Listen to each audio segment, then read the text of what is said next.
talking. Welcome to the Livingston Parish weekly podcast. Sometimes we do one, sometimes we do two, sometimes we do three. But we appreciate you being here today. My name is McHugh David. I'm publisher and editor of the Livingston Parish News. You can check us out. We are on Facebook, Twitter, Instagram, LinkedIn, and YouTube. These particular episodes go up on www.livingstonparishnews.com/podcast. We also use Anchor FM to push them out. You can find them wherever you get your podcast. We're still waiting on one holdout, Apple Podcasts. They're very strict on their rules. But we're going to get there. We promise we're going to get there. Today we are talking with Parish Councilman Tracy Girlinghouse, who is Parish Councilman of District 7. We're looking at about 5,400 households, population of 16,000. Welcome, Tracy. Thanks for being here. Thank you for having me. We just got done doing a pretty stellar morning show, 30 minutes of good talk about the master plan. For this particular podcast, we're going to be diving a little more into just parish council in general. We are going to talk about the master plan again, so if you want to hear more about it, prepare yourself because you will. So again, thank you for joining us, and let's get on to it. All right, sir. So, and I will say that the questions were provided ahead of time because we want to get the best answers we possibly can from our visitors. So, when you were thinking about running for parish council, what was going through your head? What was your mindset? How were your emotions? You know, when you were sitting there saying, "I'm going to run for parish council," what was the why?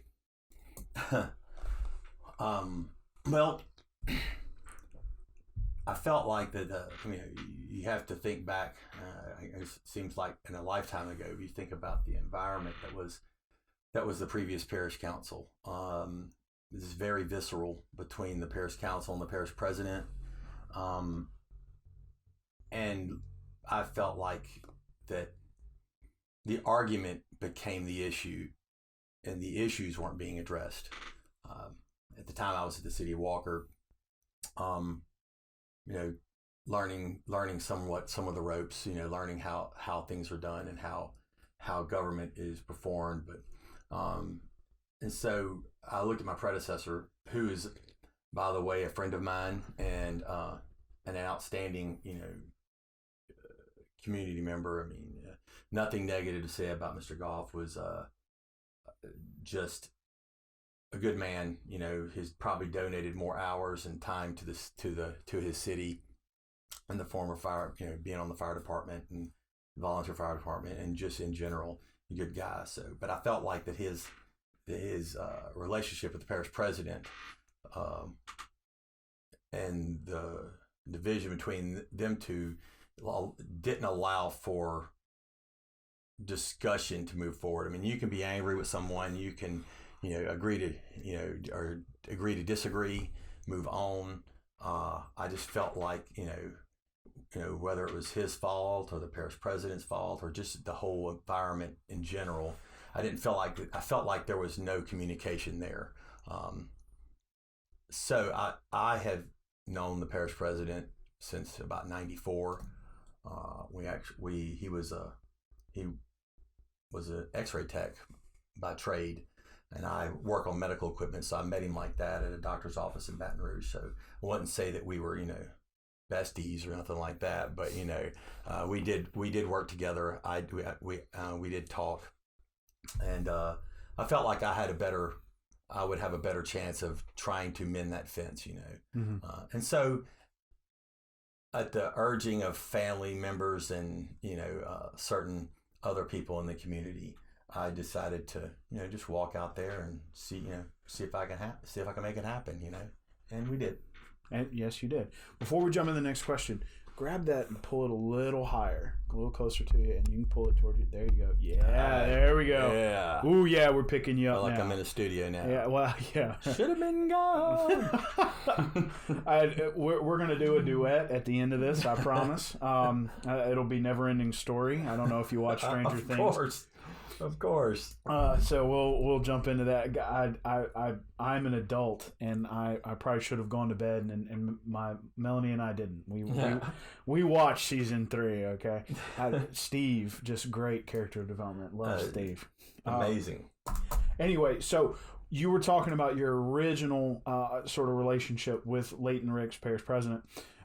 So yeah, let's back up and let's talk about what was it like initially for you to run for the Walker Council, which is kind of where you got your feet wet. You and I both did, actually. Yeah. That was my first assignment out of college. That was my first municipal assignment. So tell us about getting involved at Walker. I remember those days, McHugh. The initially people talk about what brings them into politics per se. I've never considered myself a politician. I still don't, even though I know I am. But the Councilman Harris has had this issue with the grinder pumps, in certain areas of Denham that are outside the municipality. Mm-hmm. And I will tell you, the catalyst that got me into politics or at the city was a grinder pump. Certain area of Walker, they're required to have grinder pumps. I am one of those people, and the way the city at that time under that leadership was not handling it correctly, and I knew it, and I got into a back and forth with the leadership then, and I can tell you it aggravated me to the point to dispose of all my fears of public speaking, of putting my name on a sign, which it's easy to talk about, but when you put your name on a sign and you start sticking them out in people's yards, it is daunting. It is terrifying. But I was driven at that point, to make a change in that regard. That was my sole purpose for originally running, and we fixed that in about a week. Yeah. And then after that, I was like, okay, now what am I going to do? So, well, you're going to end up being a parish councilman. Oh yes, apparently so. Well, and it is interesting. You and I were talking before the show, and you did mention how a lot of people don't, from the outside looking in, aren't really sure how a lot of this stuff works. Yes. And now you're talking about I'm running on grinder pumps, and then a week later grinder pumps are gone. Yes. that problem has been solved. So that's an interesting progression. So let's keep moving forward a little bit. Tell us a little bit about your district. We said you got about 5,400 households, something to the tune of between 16,000 and 17,000 people. I think about, my district is roughly 80% or more is in the city limits of Walker. Mm-hmm. So, for that 80%, I'm kind of delegated to helping people help people, right. If I wanted to get a ditch, help someone get their ditch clean, which, to be clear, when we clean ditches in the parish, I'm actually just putting in a request. Mm-hmm. People Sure. think that we have control over that. We do not, and that's important. That's important to understand. I'm not putting it off. I mean, that really falls under the office of the executive branch, the parish president. So, people call me and ask me, "Can you help me with this?" I tell them, "Yes, I'll be glad to make a phone call for you." So. But having said that, the part of the city that I really just kind of go and help. Mm-hmm. If someone calls me that lives in the city, they'll ask me. So I'll give Mayor Watson a call or Mr. Etheridge, and say, hey, can you go help this person? Can you help them? Can we do this? Can we do that? And that's pretty much how that works. The city is pretty good. They're pretty good on top of things. It's the areas outlying areas that aren't in the city that fall in my district. Is this good? Mm-hmm. Good? Okay. Yeah. That, I spend the majority of my time, going and looking at and seeing and see if we can help, north of Walker. South of Walker, we just go to Buddy Ellis, but they have their issues,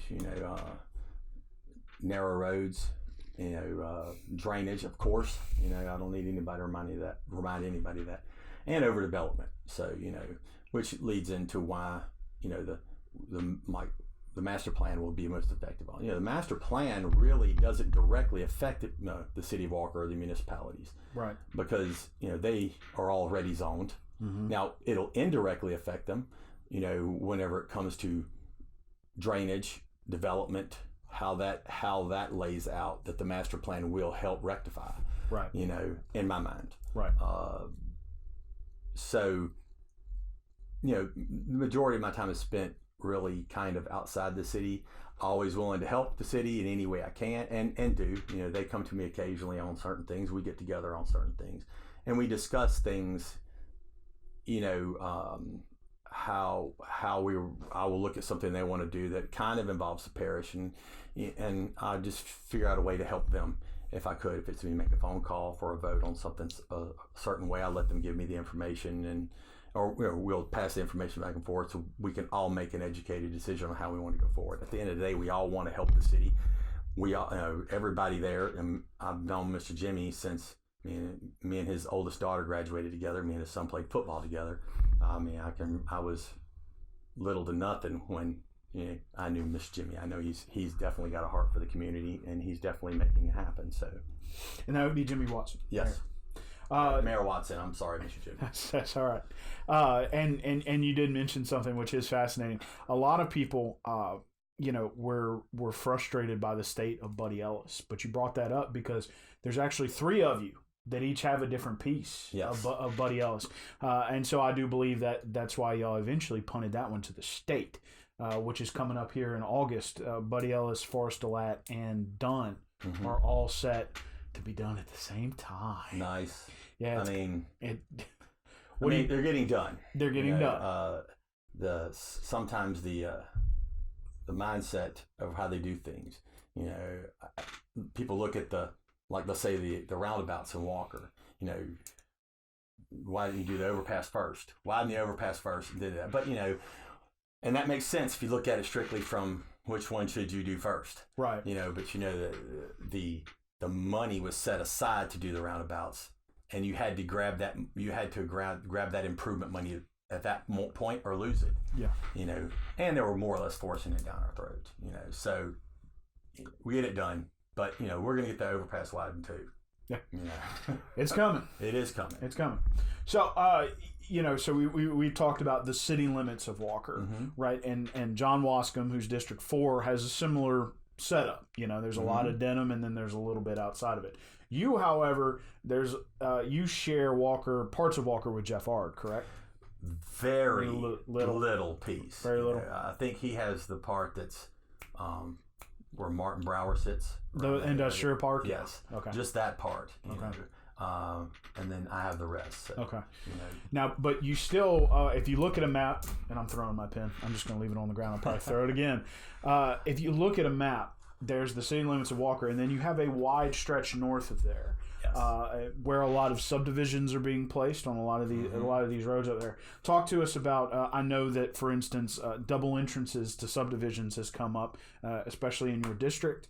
So talk to us about and we discussed it in the morning show. Talk to us about those subdivisions and the wide. And we had talked about this as well. A lot of people moving in up there. Yes. A lot of development. A lot of people moving in up there. Talk to us about those challenges. Well, it's daunting. I guess we'll say that we'll attack the entrance ordinance. I was dumbfounded to discover that there was never an ordinance in place to limit the amount of houses per entrance. Mm-hmm. Up until we passed the ordinance, you could have 4,000, if you had the property, 4,000 houses and have one entrance. There was no ordinance to prevent that.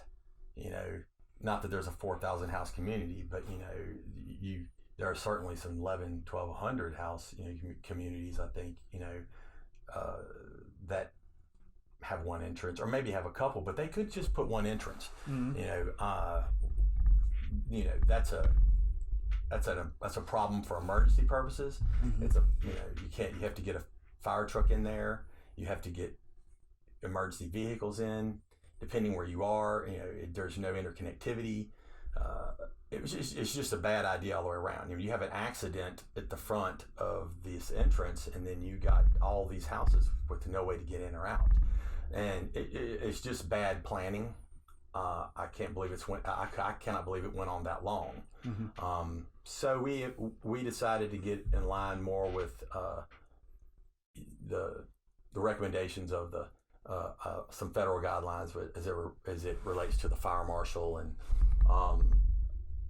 or fire protection areas. And I spoke with Chief Joe out of District 5, and he told me that their guidelines were like 199. Above 199, you need 2 entrances. Mm-hmm. And so I was wanting to go a little stricter, but I don't, and probably would have, but I didn't have the votes. Right. Or would have been close. Yeah. So I decided to just, concede, say 199. 199 is better than nothing. So 199, you can have 1 entrance.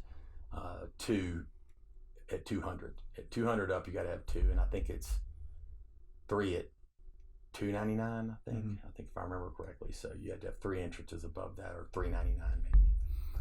And that's certainly a lot better than just unlimited. That had to happen. That right. had to change. So. Well, that's part of dealing with a lot of the overdevelopment that we talked about in the morning show, which, as you put, is affecting Denham, Walker, and Watson in a big way. Big mention, real quick, is that a census is coming up. Please fill it out, because we're expecting a little, a lot of redistricting. Absolutely. Coming up in 2020 and 2021. So, talking about development, ordinances and trying to get a handle on this, let's dive into the master plan. Okay. You were vocal about it early on. Talk to us about your early mindset. Well, early on, I thought that the master plan would be a good avenue to help us rein in the overdevelopment, in the sense where if you can zone areas that are unzoned, and every area outside the municipalities of the parish is unzoned. So unzoned means there's no restrictions to stop what goes where. And I know to a lot of people that sounds like a good thing. Hey, we should be able to do what we want to with our property when we want to. But the downside of it is, so can your neighbor. And so we have a situation where you can build a big factory right next to, a neighborhood, or, you can build, like I said earlier, as Mr. Burns said at planning, you could build a dynamite factory next to a daycare. And admittedly, that's what a mental image, man. Yeah, right? Yeah. Right. And I would have to dig hard on that particular example, and there's probably something you could stop, but it's not as ridiculous as it sounds. Sure. Because there's no zoning in place. Now, you can make an ordinance that says that directly, but that's kind of the problem we're in. You make an ordinance that would limit. You can't do that. Yeah. But you're talking about a particular case. Yeah. But then someone else that they want to put a truck stop next to, a school, probably can do it. Yeah. And is that a good idea? I mean, in certain cases, it might not be a bad idea, but in a lot of cases, it would be a horrible idea. Right. So but without zoning in place, you wouldn't be able to stop it. Mm-hmm. And if that was in that situation a bad idea, and you're talking about near, but the distance away, but everybody can come up with an example where we don't need that next to this. Right. Right now, outside of the municipalities, I think Walker, Denham for sure, there's no way to stop it. And to be clear, look, Walker, there was an argument whenever they zoned Walker, where a lot of people didn't want it. They had a lot of fears, a lot of angst. And then it happened, and the sun came up the next day. The apocalypse did not occur, and and it's been protecting people's rights ever since. Right. So the thing about something like that is you don't necessarily see how it helps you Yeah. But if you don't have it, you will certainly see how it hurts you. Right. With the lack of it. Yeah. So, and for the lower communities, the communities in the lower part of the parish who just, who don't have the over construction, the mass amounts of building and traffic, you can zone those areas rural. And like I said earlier, zoning it rural, the only difference between zoning it rural and the way it is now in those areas is title. Yeah. Yeah. It's unzoned. Now it's zoned rural. That's it. Yeah. Except now you're kind of under the umbrella of zoning, even though it's in the loosest sense, and it's easier to change that zoning whenever the time comes. Right. In those municipalities, the Springfields, the areas, the Port Vincents, all those areas, they can say, well, we're starting to get more populated. We're starting to get, more people moving in. They can go in and say, well, let's take this area and make it commercial. Right. And then they can develop their communities in a way that makes sense instead of just haphazardly, and in the end, it's going to be a good thing. There's no downside to any of it. Right. In my mind, there's no downside. It helps you. It helps your property value. It helps the development of your area. It helps your cities and your areas to be laid out in a way that makes sense. Yeah. And it's a good thing. And that was the reason why I initially started pushing the master plan. Having looked at it in great detail since then, it also lays out a plan for development for a lot of other things other than that. Future growth, where you can put new roads in. We haven't had a new road in, from what I understand, around a century. Right. Which is obscene. It's a long time. Yeah, you put a new road in, or you create new corridors for people to travel on, and you can set that property aside to some degree when you zone it. You can say, look, in the future we'd like something here, and you can kind of say, well, let's just zone this area a certain way. Mm-hmm. I would love to see at some point in the future, I don't know what happened in my lifetime, I would love for it to petition the state for an off-ramp for like 449 and connect 449 from Florida all the way to the interstate. Pull off all that heavy traffic out of Walker, and by heavy traffic I mean the 18-wheelers, the stuff that are going to the plants. They're going to the Martin Browers and the landfill and the waste management. There's two different things. Landfill, waste management. Yes. And CEI and all the companies over there. They take the 449 exit, if you will, and you pull that heavy traffic out of Walker, and essentially gives Walker two corridors. Yeah. Because that area is in the city limits. Mm-hmm. So it gives Walker two corridors. Then Walker has its own version of Jubin, if you will. No way that can be a bad thing. Yeah. But again, that's something in the future, but it gives you a plan for in the future. It gives you a framework to move forward with. Without a framework, without a goal, you just go around doing spot things, and let's fix this problem, let's do this thing, and to some degree you have no regard. When I do this, how does it affect this? So then you have to go over there once you do it. Now we have this other issue because of this. And so you have to go fix this issue. Right. The master plan will lay it all out ahead of time, and it gives you a framework to start with, and you can see those problems before they occur in a more vivid sense. When we do this, we need to do this. Right. And when we build this area over here, we need to make sure this, we have clear drainage from this all the way down, or sewer, or we'll develop it in a certain way to where it makes sense. It also allows you to not develop in a way that makes sense. As I alluded to earlier, you put a big neighborhood on a road that is too narrow now, and now you're adding to the problem. And look, you build a neighborhood, you put houses on it, people are going to move there. Yeah. And that's bad for them, you know, in a sense, because they're getting into a traffic situation that they probably have no clue of. It's bad for the people who live here. In a lot of ways, it's worse for them because they've lived here. And they remember the times before their house used to flood or before the water got that high.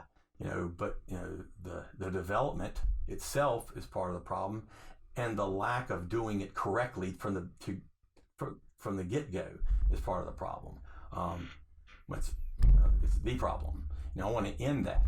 I don't want to build anything that affects anybody that has been here. You know, I told another councilman, I thought this was an easy answer.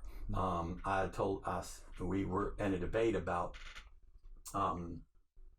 development and the master plan and the fill limit, all those things. And I said, well, you know, really at the end of the day, it boils down to one thing. Do you want to protect the people who live here now, or do you want to protect the people who want to live here? To me, that's an easy answer. It's easy. I want to protect the people who live here now. Yeah. You know, I want to say I don't care about the people who want to live here.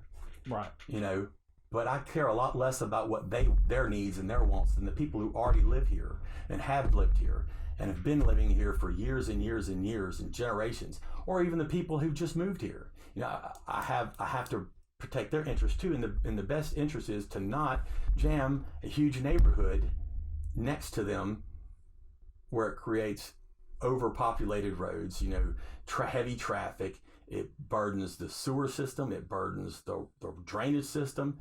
It burdens the school systems. You know, you keep putting, you know, that many more, you know, students in, and like I alluded to earlier, that, you know, you had a major increase of students. You said the number before 2010 to 2017. Yeah, and over 50% of those, my source being the Livingston Parish News, over 50% of those students for parish-wide in the increase are in the Walker school system. And you can see that in the graduation rates. Yes. It used to be that of the 5A schools, Walker was behind. Walker has now surpassed Live Oak in terms of graduation rates for seniors. I shouldn't say graduation rates. I should just say number of seniors graduating. The school population has increased. The numbers he's alluding to is a post-Katrina boom, and then, of course, the school's continually getting better, has attracted a lot of people here. Between 2007 and 2010, there was a huge increase, roughly 20,000 people. It ramped up from 2010 to 2014. That was 35,000 people. Yes. And as you said, a lot of people ended up in your district. Yeah. And at the time, it was Mr. Goff, but it became your district. Yes. To speak on a couple of things that you said before we move on. It is true. It's been about a century since we had a new road. Cook Road Extension has been approved. Still haven't seen it yet, so it's it might break a 100-year trend, but we have not seen that yet. The 449 thing is very interesting. Right now they're trying to work and find a way to get an extra exit either on 4H Club Road or Pete's Highway in Denham for similar reasons. Sure. A lot of people having to use range, so that's a very cool idea. So. That's the intent. That was what you wanted from the master plan, was to protect the people that live here now. Correct. So let's talk about so first, background on the master plan. Started in 2010, 2011 was discussions. In 2013, it was presented to the council. It was adopted. It was never enforced, never put into play.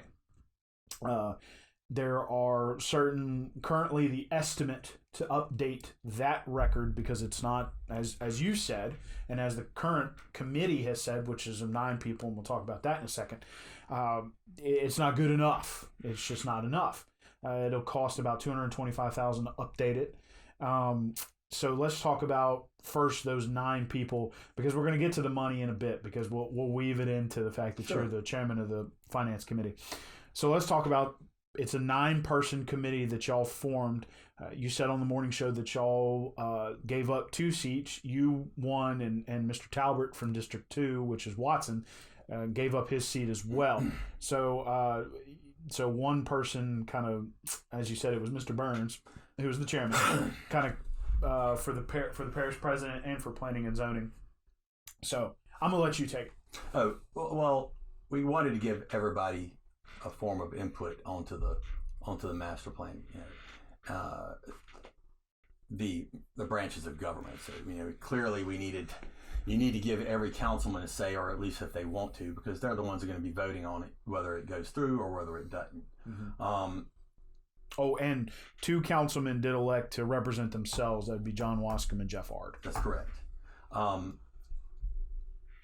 And I intended, I was going to do it myself if I didn't have someone who was Gerald Burns, who was on the original master plan committee and who lives and breathes that stuff. He understands, so much. He represents so much knowledge when it comes to that. And he happens to be on planning, so we were going to give planning an appointment.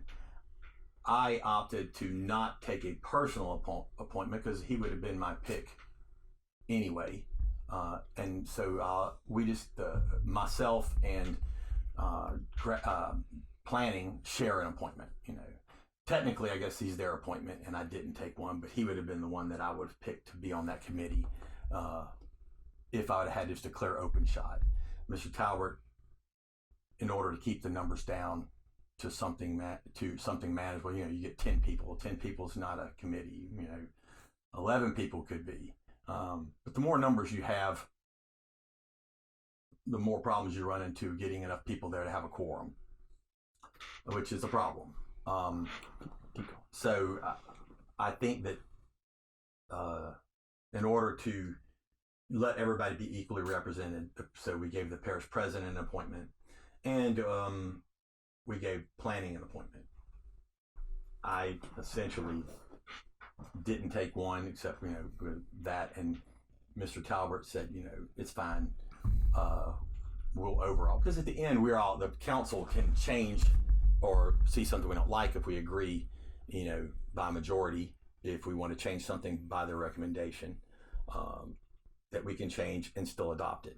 It will get adopted one way or another. We're going to fund this master plan, and it will get adopted. Okay. So before we kind of get into where the master plan committee is gone, you are the chairman of the finance committee. I am indeed, and you've been adamant that you're going to find some funding. One of the folks that has kind of given you not a guarantee but a positive vibe in that direction is Mark Harrell, who kind of oversees a lot of the grant writing for the parish. Yes, and you figure the first time in 2013 it was funded via a grant. Mm-hmm. So you kind of figure you can repeat that process. Yes.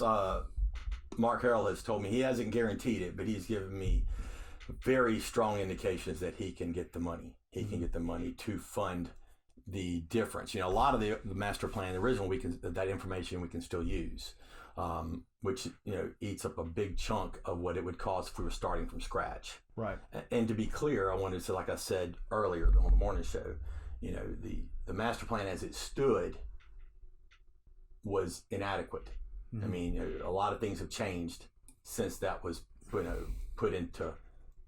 together. They had a small area where they wanted to zone. It was just the economic corridor.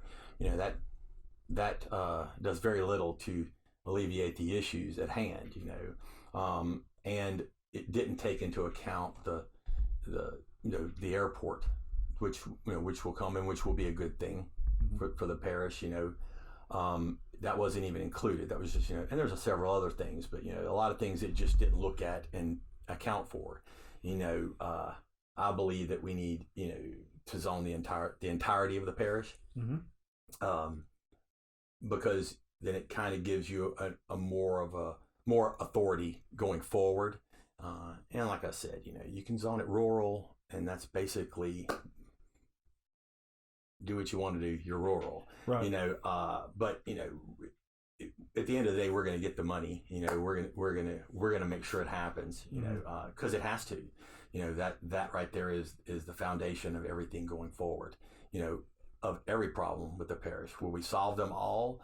I mean, one can hope, but I know that what we're doing isn't working. In the sense of, we can try to do things to make it better. We can change the way we need to change the way we address everything in order to address everything. You know, it's an overall huge problem that has occurred, and it's developed over, you know, a century, I guess, you know, of, you know, that free state of Livingston mindset where, you know, I'll do it, you know, I'm going to do this. This is my property. I want to do this. They're going to do this. My neighbor's going to do this. We're going to do that, you know, and in doing so, you kind of have a hodgepodge of development, you know, be it, you know, business, residential, and, you know, we just want to lay out, you know, and certainly if you have a house now, it's not like, before anybody says, we're not going to make you tear your house down, we're not going to do any of that. You have a residential property, it's going to be residential, you know. If you have a residential piece of property that's on a commercial lane, you can still make it residential, you know, or you can opt to change it to commercial, or you can make it commercial later date. You might just somebody might come in and offer you a whole bunch of money for your piece of property, and at some point there's a tipping point where you're like, well, I can go build something else. I mean, you know, it won't do anything but make your property value go up. You know, there's a lot of scary misinformation out there about that, you know. But, you know, the master plan covers a lot more too. It covers, you know, having an idea of drainage, you know. Yeah, that was gonna be my next question. So go ahead and no, just jump right on it. So essentially, there's, you know, you have these drainage districts in Livingston Parish, 1, 2, and 5. Drainage districts 1, 2, and 5 respectively are for like the Watson, Denham, and Walker area. These are funded, which means there's a separate the people of these 3 districts came together and said, hey, we'll pay a little extra to have a funded drainage area, and they voted it in and it passed, and that's what's happening. I mean, they go out and they clean district. Are they on top of everything? No, they aren't. But they work with the money that they collect. They do a fairly good job. At least District 5 does. You know, that's the one that I have a board member on. I'm not super familiar with the other 2 and how they were doing, because they fall under, you know, Mr. King and Mr. Wascom, Mr. Harris, and Mr. Talbert. But, you know, they all seem to think these guys do a good job. Problem doesn't lie in there. The problem lies in the unfunded districts, which won't pass to a fee to do drainage in their districts, and that is south of us. As you know, water flows north to south. Right. South of us, and encompasses 80%, around 80% of the geographical area of the parish.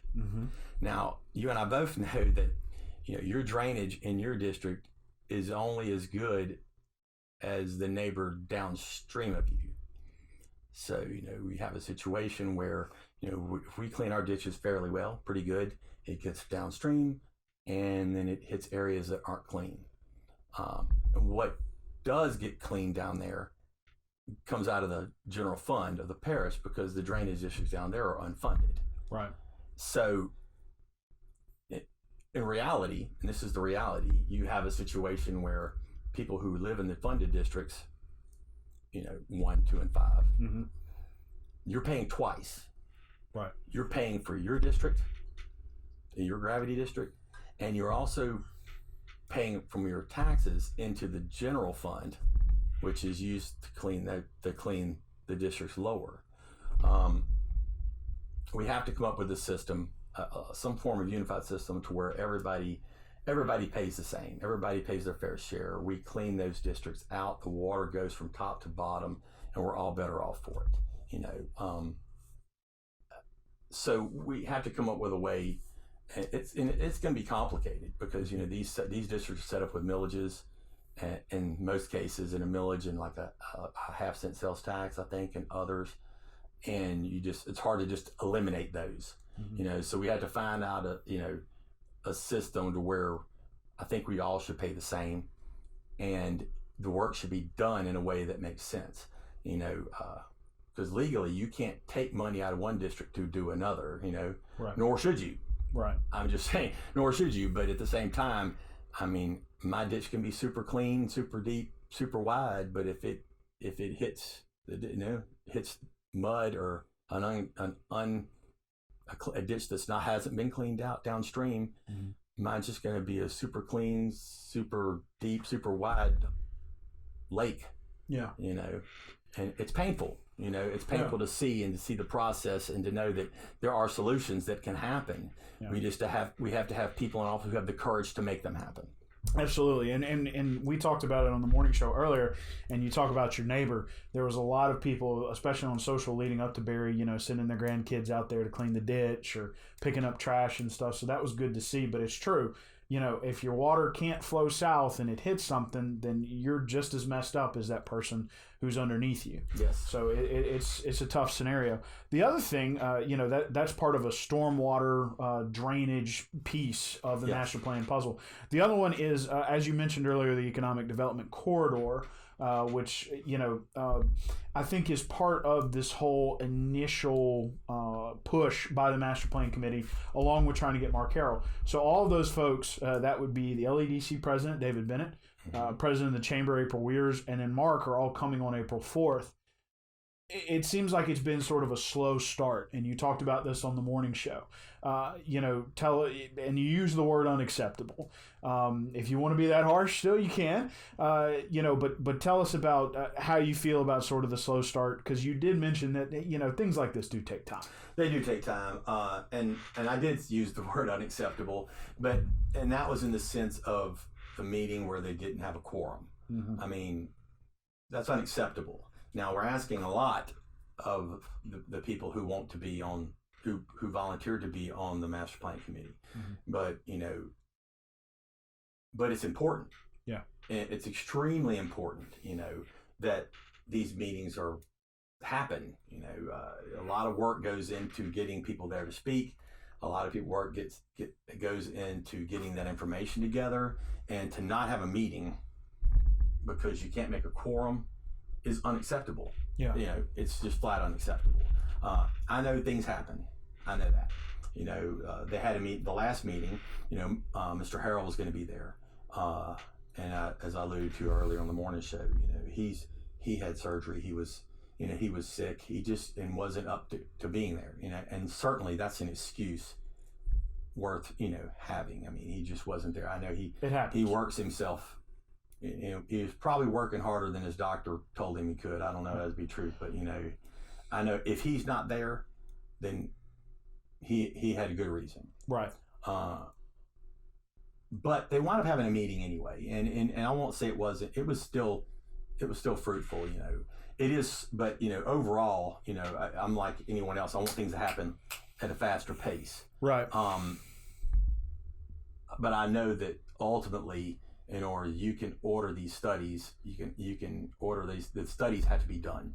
Mm-hmm. We have to redo certain studies. That's going to require money, and whether we get it via grant or we get it, if we just have to come up with it, we're going to come up with it. Right. Mark is Mr. Harrell has assured me that he's fairly confident. He's confident that he can get it, and so we get it by grant.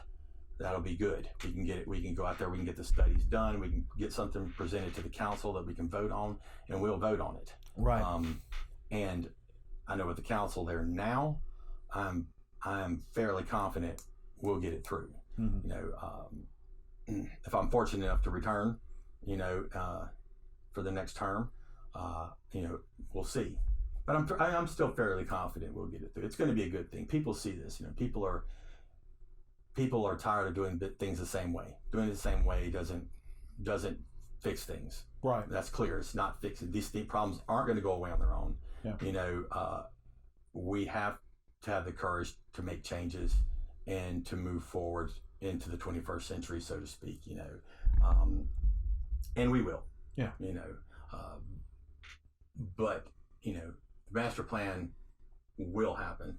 And then that'll be the foundation of moving forward for everything and everybody as it relates to infrastructure, drainage, zoning, and smart building practices in the future. Well, that was my next question, so thank you for answering that. So, to wrap it up, you are the chairman of the Finance Committee. Walk us through those responsibilities real quick. Well, essentially, they give you the report, and it's about the thickness of an old Sears Roebuck catalog. I get a copy too. Yeah, I know. And it's about as interesting reading. Now, it actually is. We look through the day-to-day, or the month-to-month, so to speak, of the what comes in, what goes out, and what that money is spent on. At the end of all of it, so you look at what's collected tax-wise, either via the Juban development, the Bass Pro, all those areas that collect tax money. You got the car dealerships too. That money, it shows you what you get in taxes, and what you collect outside of the parish, for like vehicles and stuff like that. So, it shows the money that comes in and what they're spending the money on, and it's pretty straightforward. What we see on the forms, on the bill, what comes in, what goes out, where we're at from one year to the next, and you do a lot of comparative studies. You look, it says this was last year, this was the year before, and you see if there's any growth. We're pretty, it's pretty on par. It is complicatedly simple. You look at it, it is simple, but there's a lot to look at. Right. And you look at a whole bunch of simple stuff, it kind of starts to become complicated. Sure. Yeah. But we're just oversight. We look at that, we look and see what they were spending, and sometimes I'll look at somebody like, what is this? What were we doing here? Right. And Miss Jennifer always has an answer. I mean, she has an answer for it, and it makes sense. That'd be Jennifer Myers. She is the parish finance director. She has a MBA and a degree in finance from Southeastern. Yeah, and she makes it happen. I don't envy her job. It's a lot of juggling, and a lot of it's projections, because you do these things a couple of months out. So then you look back and you go, where was I projecting? What do we have here? And then you have things that cost money. The parish is responsible for the jail. Right. A lot of people don't know that. The sheriff staffs it. I mean, he puts people there. Deputies run it, but we're responsible for the upkeep. Right. And by we, I mean the community, the parish government too. So. And that is a piece of the 1 cent sales tax that's part of the road program. Actually, 25% of that goes towards the Livingston Parish Detention Center. Indeed. 75% goes to the road program. Yes. And so, essentially the Finance Committee, we just make sure that, everything is 5 by 5, so to speak, and then we will look at the audit. Well, we have the independent auditor come in, audits it, and they tell us what they see, if there's discrepancies, and it's usually very good. If there is a discrepancy, it's one that they've noted themselves. If you have a variance, then you have to note it, and then we recommend to the overall council to either accept the audit or the budget as it's presented for the coming year. So it's really boring stuff. Yeah, unless boring. You like numbers. I'm a numbers guy. I'm not a numbers guy in heart, but I can do the math on that. As long as you don't ask me to do calculus or trig or something like that, I can add and subtract and multiply.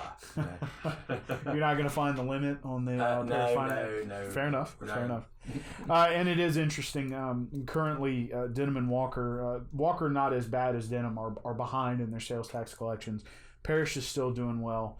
I think a lot of that's attributable to sort of online sales and just the general population in the parish. Well, Mr. Girlinghouse, thank you for joining us today. Thank you so much. We appreciate it. Again, we had Tracy Girlinghouse here, Parish Councilman from District 7. Yep. That is the majority of the city limits of Walker, as well as parts north. He has been a very vocal push for the master plan, as I'm sure you could gather from this interview here. He is representing about 16,000 people.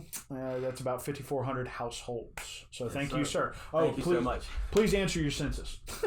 Oh, yes. And just because I'm actually, With a shout out to my alma mater. He is Walker wearing. High School, I'm wearing the green and white. Yeah. Although it looks more like green and gold these days, you know. Yes, gold, it does. Gold is an extra color thrown in, where our color is actually green and white. Okay. But, I love my alma mater. I love my school. Go Cats. Okay. Yeah, and if you're listening, he is wearing he switched out from the morning show. He's wearing a nice little Walker Wildcat shirt over there. So, they're on the uptick on football and on the uptick on basketball, and, all that vocational stuff on the educational side.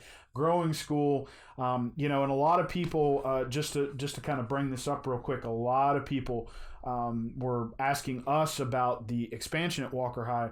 The people of Walker actually passed an extra millage to fund the bonds expand that city. So people should be aware of that. That did not come out of the school board coffers. They created a special fund funded via a new millage that was passed by the citizens of Walker to expand that school. So that's important to note. As they pretty much always have. Right. On every expansion. Right. So, thank you again, sir. Remember, you can find this, www.livingstonparishnews.com/podcast. It's also everywhere you find your own podcast, except IPA Podcast. We're still trying to get them to accept us. We're everywhere else. We used Anchor FM to push it out. My name is McHugh David. I'm publisher, the editor of the news. You can find us on Facebook, Twitter, LinkedIn, Instagram, and YouTube. We are in print Thursdays and Sundays. We have a new magazine style on Thursday. We'd love for you to pick it up. We are $5 for an online subscription that gets you full access for a month. If you're having trouble staying logged in, give us a call, 225-665-5176, or email drew@lpn1898.com. We will catch you later in the week. Check out our morning show next Wednesday. We have a congressman by the name of Ralph Abraham who is running for governor. He will be joining us on the morning show as well as a cast after. Thanks again. We'll talk to you soon.